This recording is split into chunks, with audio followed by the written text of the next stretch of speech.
Life time science நேர்களுக்கு வணக்கங்க.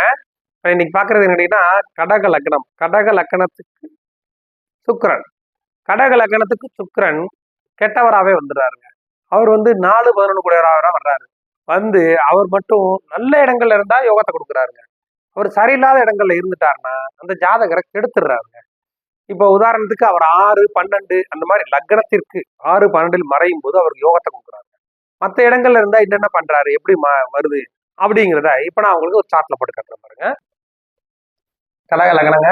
கடக லக்னத்திற்கு சந்திரன். சந்திரனுக்கு 1, 2, 3, 4, 4, 5, 6, 7, 8, 9, 10, 11 4-11 கூடையராக இவருக்கு ஆகாதவர் வந்துடுறாரு. அதனால கடக லக்னத்துக்கு லக்னத்துல சுக்கிரன் இருக்கிறது சுத்தமா ஆகாதுங்க.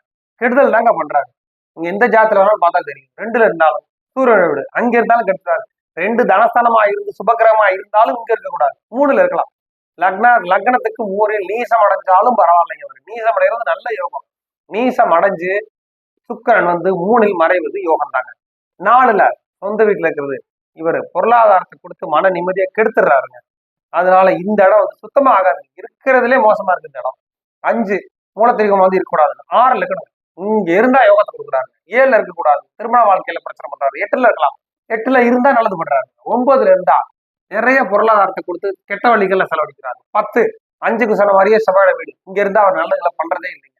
11ல இருந்தா 11ல எந்த கிரக வேணாலும் இருக்கலாம்னு போது சொல்லியிருக்கோம். அந்த மாதிரி இந்த அந்த இடத்துல அவர் எடுத்துக்கிறாரு. சுக்கிரன் 11ல இருக்கும்போது நல்லது. 4ல் இருக்கும்போது பண்ணாததை 11ல இருக்கும்போது ஓரளவுக்கு பண்றாரு. அதை விட சிறந்தது 12ங்க.